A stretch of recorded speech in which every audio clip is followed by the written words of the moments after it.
பங்குனி உத்திரமும் குலதெய்வ வழிபாடும் முன்னோர்கள் வைத்த ஆழமான தொடர்பு.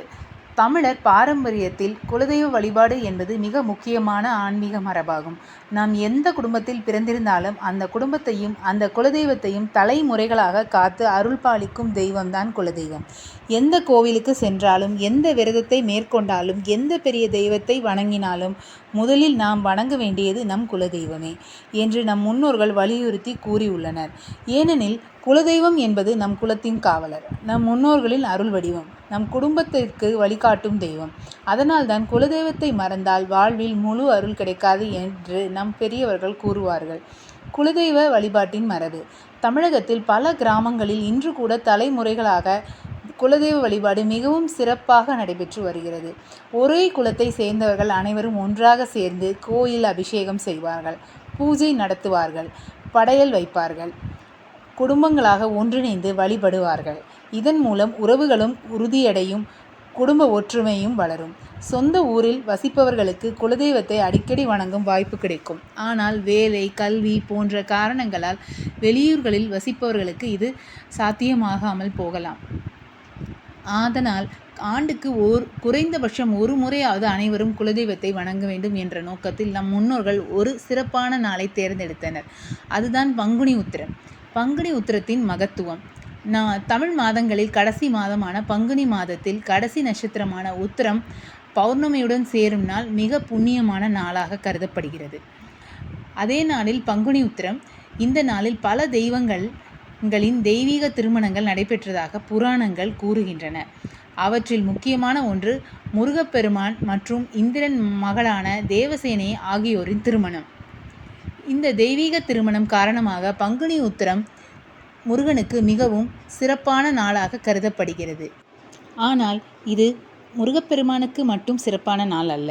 இந்த நாளில் சிவாலயங்களில் பங்குனி பெருவிழா நடைபெறும். பல தெய்வங்களின் திருக்கல்யாண வைபவங்கள் நடக்கும். பக்தர்கள் சிறப்பு பூஜை செய்வார்கள். அதனால்தான் இந்த அனைத்து தெய்வங்களுக்கும் மிக சுபமான நாள் என்று கருதப்படுகிறது. ஏன் இந்த நாளில் குலதெய்வ வழிபாடு? ஒரு முக்கியமான உண்மை என்னவென்றால், நாம் எந்த தெய்வத்தை வணங்கினாலும் அந்த அருள் நமக்கு முழுமையாக கிடைக்க வேண்டுமெனில் நம் குலதெய்வத்தின் ஆசீர்வாதம் அவசியம் என்று நம் முன்னோர்கள் நம்பினர். அதனால் முதலில் குலதெய்வம், பின்னர் மற்ற தெய்வங்கள் என்ற வழிபாட்டு முறையை அவர்கள் பின்பற்றினர். பங்குனி உத்திரம் போன்ற மிக புண்ணியமான நாளில் குலதெய்வத்தை வணங்கினால் குடும்பத்தில் வளம் அதிகரிக்கும், தடைகள் அகலும், நிம்மதி நிலைக்கும், தலைமுறைகளுக்கு அருள் கிடைக்கும் என்று நம்பப்படுகிறது. பௌர்ணமி மற்றும் உத்திர நட்சத்திரமான சக்தி. பங்குனி உத்திர நாளில் இரண்டு முக்கியமான சக்திகள் ஒன்றாக சேர்கின்றன. பௌர்ணமி முழு நிலா நாள், உத்திர நட்சத்திரம். இந்த இரண்டு தெய்வீக சக்திகளும் சேரும்போது மனிதர்களின் பிறவி பிணிகளில் தீர்க்கும் சக்தி அதிகரிக்கும் என்று ஆன்மீக மரபுகள் கூறுகின்றன. அதனால்தான் இந்த நாளில் குடும்பத்துடன் சென்று குலதெய்வத்தை வழிபட்டால் அதற்கு மிகுந்த புண்ணிய பலன் கிடைக்கும் என்று நம்பப்படுகிறது. வழிபடும் முறை. பங்குனி உத்திர நாளில் குலதெய்வ கோவிலுக்கு சென்று அபிஷேகம் செய்யலாம், மலர் பூஜை செய்யலாம், தீபம் ஏற்றலாம், படையல் வைத்து வழிபடலாம்.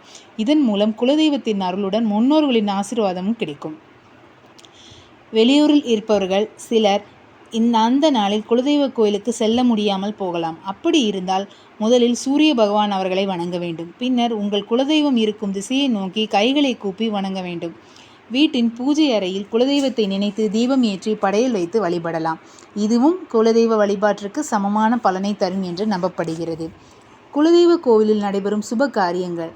தமிழர் மரபில் பல முக்கியமான குடும்ப நிகழ்வுகள் குலதெய்வ கோவிலில் நடைபெறுவது என்பது வழக்கம். உதாரணமாக திருமணம், காது குத்தல், முதல் முடி எடுப்பு, குழந்தைகளுக்கான முதல் பூஜைகள் இவற்றை குலதெய்வ முன்னிலையில் நடத்துவது மிகவும் மங்களகரமானதாக கருதப்படுகிறது.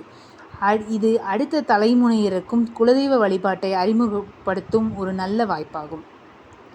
பிரச்சனைகள் நீங்க வேண்டுமா? குடும்பத்தில் தொடர்ச்சியான பிரச்சனைகள், மன அமைதி இல்லாமை, தடைகள், தாமதங்கள் இப்படி ஏதாவது ஏற்பட்டால் பங்குனி உத்திர நாளில் குடும்பத்துடன் குலதெய்வ கோவிலுக்கு சென்று வழிபடலாம். குலதெய்வத்தின் அருள் உங்கள் வாழ்க்கையில் நல்ல மாற்றத்தை உருவாக்கும் என்பது நம்பப்படுகிறது. நன்றி. திருச்சிற்றம்பலம்.